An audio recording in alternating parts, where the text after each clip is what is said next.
Assalamualaikum warahmatullahi wabarakatuh. Halo semuanya, selamat datang di channel kami.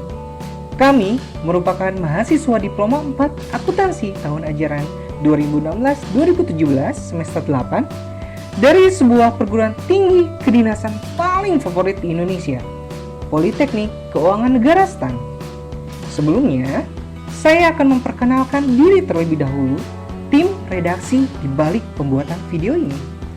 Tim kami beranggotakan 7 orang. Ada Reza, Karisman, Stefan, Mustafa, Dwi Purnomo, Gian, dan Yaun. Pada kesempatan kali ini, kami akan menjelaskan sebuah materi dari salah satu mata kuliah Audit Sistem Informasi, yaitu langkah-langkah audit sistem informasi dari Direktorat Jenderal Pajak dengan menggunakan Cobit 5 DSS 5. Sebelum kita mengupas tuntas mengenai materi kita saat ini, yaitu cara bagaimana mengaudit sistem informasi di Direktorat Jenderal Pajak menggunakan Cobit 5 DSS 05, ada baiknya kita mengetahui pengertian dari Cobit 5 itu apa. Cobit 5 merupakan salah satu framework atau kerangka tata kelola teknologi informasi yang dikeluarkan oleh Information System Audit and Control Association atau ISACA. Cobit 5 ini merupakan sebuah framework dan kerangka yang baik dalam proses pengendalian teknologi informasi pada seluruh organisasi dalam meningkatkan kualitas dan nilai proses penerapan teknologi informasi itu sendiri. Di dalam Cobit 5 terdapat 5 prinsip. Prinsip pertama, meeting stakeholder needs. Kedua, covering enterprise end-to-end. Ketiga, applying a single integrated framework. Keempat, enabling a holistic approach. Dan yang kelima, separating governance from management. Berikut penjelasan yang lebih lengkap. Pertama, meeting stakeholder needs berguna untuk pendefinisian prioritas untuk implementasi, perbaikan, dan jaminan. Kebutuhan stakeholder diterjemahkan ke dalam goal cascade menjadi tujuan yang lebih spesifik, dapat ditindaklanjuti dan disesuaikan. Selain itu, sistem tata kelola harus mempertimbangkan seluruh stakeholder ketika membuat keputusan mengenai penilaian manfaat, sumber daya, dan risiko. Kedua, covering enterprise end-to-end bermanfaat untuk mengintegrasikan tata kelola teknologi informasi perusahaan ke dalam tata kelola perusahaan. Sistem tata kelola teknologi informasi yang disusun oleh Cobit 5 dapat menyatu dengan sistem tata kelola perusahaan dengan mulus. Ketiga, applying a single integrated framework sebagai penyelarasan diri dengan standar dan framework relevan lain sehingga perusahaan mampu menggunakan Cobit 5 sebagai framework tata kelola umum dan integrator. Selain itu, prinsip ini menyatakan semua pengetahuan yang sebelumnya tersebar dalam berbagai framework ISAC.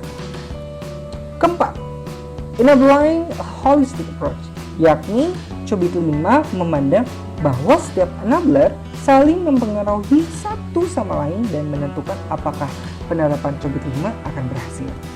Dan prinsip yang kelima, separating governance from management. Cobit membuat perbedaan yang cukup jelas antara tata kelola dan manajemen. Kedua hal tersebut mencakup berbagai kegiatan yang berbeda, memerlukan struktur organisasi yang berbeda, dan tentunya melayani untuk tujuan yang berbeda pula. Di dalam Cobit 5 sendiri memiliki 5 domain yang terbagi dalam governance dan manajemen. Masing-masing domain memiliki proses yang memungkinkan untuk mencapai tujuannya. 1 domain berasal dari governance dan 4 lainnya berasal dari manajemen. Domain yang berasal dari governance adalah evaluate, direct, and monitor yang terdiri dari 5 proses. Proses pertama, ensure governance framework setting and maintenance. Kedua, ensure benefit delivery. Ketiga, ensure risk optimization. Keempat, ensure resource optimization. Dan yang keenam, ensure stakeholder transparency. Sedangkan Domain yang berasal dari manajemen sejalan dengan tanggung jawab pada area plan, build, run, and monitor. Terdapat 32 proses yang dipecah ke dalam masing-masing domain sebagai berikut. Pertama, Align, Plan, and Organize atau APO dengan 13 proses, antara lain Manage the IT Management Framework, Manage Strategy, Manage Enterprise Architecture, Manage Innovation, Manage Portfolio, Manage Budget and Cost, Manage Human Resources, Manage Relationship, Manage Risk Agreement, Manage Suppliers, Manage Quality, Manage Risk, dan Manage Security. Domain kedua, Build, Acquire, and Implement atau BAI dengan 10 proses. Di antaranya Manage Programs and Project, Manage Requirement Definition, Manage Solution Identification and Build. Keempat, Manage Availability and Capacity, Manage Organization Change Enablement, Manage Changes, Manage Change Experience and Transitioning, Manage Knowledge, Manage Asset, dan Manage Configuration. Domain yang ketiga, Deliver Service and Support atau DSS dengan 6 proses. Pertama, Manage Operation, Manage Service Request and Incident, Manage Problem, Manage Continuity, Manage Security Service, dan Manage Business Process Control. Domain yang keempat adalah Monitor, Evaluate, and Assess atau MEA. Terdapat 3 proses, diantaranya Monitor, Evaluate, and Assess Performance and Conformance. Kedua, Monitor, Evaluate, and Assess the System of Internal Control. Ketiga, Monitor, Evaluate, and Assess Compliance with External Requirements. Selanjutnya saya akan menjelaskan mengenai proses capability model. Proses capability model digunakan untuk mengukur kematangan IT enterprise, diadopsi dari ISO atau ESG 15504 sebagai standar proses penilaian. Model ini menyediakan pengukuran performansi dari proses-proses pada area governance maupun manajemen dan melakukan peningkatan pada area-area yang telah diidentifikasi. Terdapat 6 level kapabilitas proses yang bisa dicapai, termasuk incomplete proses. Jika praktiknya tidak tercapai sesuai dengan tujuan, berikut adalah penjelasan level proses capability. A. Level 0, incomplete. Proses tidak melaksanakan atau gagal untuk mencapai tujuan proses. Pada tingkat ini, ada sedikit atau tidak sama sekali bukti evidence dari setiap pencapaian tujuan proses. Level 1, perform. Proses diimplementasikan untuk mencapai tujuan bisnisnya. Level 2, manage. Proses yang diimplementasikan dikelola, plan, monitor, and adjusted, dan hasilnya ditetapkan dan dikontrol. Level 3, establish. Proses didokumentasikan dan dikomunikasikan untuk efisiensi organisasi. Level 4, predictable. Proses dimonitor, diukur, dan diprediksi untuk mencapai hasil. Level 5, optimizing. Sebelumnya, proses telah diprediksikan kemudian ditingkatkan untuk memenuhi tujuan bisnis yang relevan dan tujuan yang akan datang. Setiap proses yang dinilai akan menghasilkan 4 level rating point, yaitu A.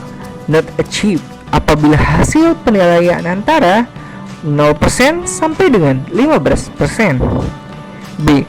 Partially achieved, apabila hasil penilaian lebih dari 15% sampai dengan 50%. Largely achieved, apabila hasil penilaian lebih dari 50% sampai dengan 85%. D. Fully achieved, apabila hasil penilaian lebih dari 85% sampai dengan 100%.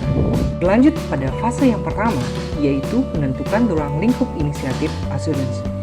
Di dalam fase ini, auditor membuat ruang lingkup asuransi yang akan dikerjakan. Proses ini meliputi ruang lingkup dalam COBIT terkait tujuan perusahaan, tujuan yang berhubungan dengan informasi teknologi, dan enabler. Terus, bagaimana sih caranya? Ada 3 langkah yang harus kita tempuh juga, yaitu pertama, menentukan stakeholder SIDJP. Kedua, menentukan tujuan internal dan eksternal serta risiko SIDJP. Yang ketiga, menentukan bagaimana ruang lingkup dan tujuan enabler SIDJP. Nah, cara bagaimana menentukan siapa dan apa peran stakeholder, yaitu pertama, mengidentifikasi pengguna yang berhubungan dengan laporan asuran dan peran mereka dalam perjanjian asuran. Ini merupakan tujuan asuran. Kedua, mengidentifikasi kepentingan para pemangku kepentingan, akuntabilitas, dan tanggung jawab untuk pokok permasalahan terhadap yang mana asuran yang perlu diselesaikan. Langkah kedua, tujuan internal dan eksternal serta risiko SIDJP. Bagaimana caranya? Yaitu pertama, memahami strategi dan prioritas Direktorat Jenderal Pajak khususnya. Kedua, memahami konteks internal di Direktorat Jenderal Pajak. Memahami konteks eksternal juga di Direktorat Jenderal Pajak, dan terdapat tujuan asuran secara menyeluruh, menafsirkan strategi prioritas ke dalam tujuan yang konkret untuk perjanjian asuran. Terakhir, tentukan hal-hal yang mengikat organisasi terkait inisiatif asuran. Langkah ketiga dalam fase pertama ini adalah menentukan ruang lingkup dan tujuan enabler SIDJP. Caranya, pertama, menentukan proses dalam lingkup review. Yang kedua, menentukan enabler-nya terkait. Bagaimana enabler terkait itu? Pertama, SIDJP ini dibagi dalam 7 lingkup. Pertama, enabler itu adalah proses, bagaimana prinsip dan kebijakan dan kerangka kerjanya, bagaimana SIDJP itu dibangun, struktur organisasinya, bagaimana bukti, etika, dan perilaku dari pengguna SIDJP, bagaimana sih informasi yang dihasilkan oleh SIDJP, pelayanan infrastruktur yang seperti apa yang dibutuhkan oleh SIDJP, dan SDM dan skill dan kompetensi yang seperti apa yang memang dibutuhkan untuk penggunaan SIDJP ini. Lanjut kepada fase yang kedua, yaitu memahami enabler, menetapkan kriteria penilaian yang tepat, menampilkan hasil penilaian terhadap SIDJP. Ada 8 langkah pada fase yang kedua ini. Langkah yang pertama yaitu menyepakati metrik atau ukuran dan kriteria untuk tujuan DJP dan terkait penggunaan SIDJP ini. Penilaian tujuan Direktorat Jenderal Pajak dan tujuan penggunaan SIDJP dengan kriteria yang telah disepakati. Langkah yang kedua adalah memperoleh pemahaman atas proses bisnis SIDJP dan menetapkan kriteria penilaian yang tepat menilai proses tersebut. Langkah ketiga, memperoleh pemahaman atas prinsip, kebijakan, dan kerangka kerja SIDJP. Menilai prinsip, kebijakan, dan kerangka kerja tersebut dengan melihat kriterianya tersebut. Langkah yang keempat dalam fase ini, memperoleh pemahaman atas struktur organisasi di Direktorat Jenderal Pajak. Langkah yang kelima yaitu memperoleh pemahaman atas budaya, etika, dan perilaku sumber daya manusia di Direktorat Jenderal Pajak. Yang keenam, memperoleh pemahaman atas item informasi berupa di titik mana SIDJP digunakan, kapan waktunya, dan untuk tugas atau tujuan seperti apa. Selanjutnya, menilai informasi dengan melihat kriteria dan good practice-nya. Langkah yang ketujuh, memperoleh pemahaman atas konteks pelayanan infrastruktur dan aplikasi dari SIDJP. Para stakeholder terkait tujuan utama dari pelayanan, infrastruktur, dan aplikasi tersebut. Menilai pelayanan infrastruktur dan aplikasi SIDJP dengan melihat kriteria dan good practice yang ada di sini. Langkah 8, memperoleh pemahaman atas kebutuhan akan sumber daya manusia, kemampuan dan kompetensi terkait adanya SIDJP, sebagai persyaratan SDM, kemampuan kompetensi yang dibutuhkan. Itulah langkah-langkah untuk memahami fase yang kedua itu. Terus bagaimana dengan fase yang ketiga? Berlanjut kepada fase yang terakhir, yaitu fase komunikasi hasil penilaian. Auditor mengkomunikasikan hasil pengamatannya berupa kelemahan dan pengecualian yang ditemukan kepada stakeholder. Komunikasi dilakukan secara efektif dan efisien tentunya agar mendapatkan respon yang sangat tepat dan baik. Ada dua langkah yang dilakukan dalam tahap ini, dalam fase ini. Langkah pertama adalah dokumentasi dan yang kedua adalah komunikasi apa yang dilakukan kepada stakeholder. Langkah yang pertama, dokumentasi seperti apa yang dilakukan auditor, yaitu dokumentasi terhadap kelemahan dan dampaknya. Auditor pasti harus memahami bagaimana kelemahan sistem informasi yang ada di Direktorat Jenderal Pajak tentunya, dan memetakan dampak yang terjadi untuk keamanan layanan informasi DJP ini. Langkah yang kedua adalah apa yang dikomunikasikan. Ada 3 ternyata. Yang pertama, apa yang sebenarnya telah dilakukan oleh auditor selama mengaudit sistem informasi data pajak. Kedua, tadi sudah disebutkan, yaitu temuan. Bagaimana auditor akan menjelaskan atau mengkomunikasikan temuan yang telah dia hasilkan. Dan yang ketiga, mengkomunikasikan semua laporan hasil penilaian. Itulah fase yang terakhir untuk mengaudit sistem informasi Direktorat Jenderal Pajak melalui Kobit 5 DSS 00.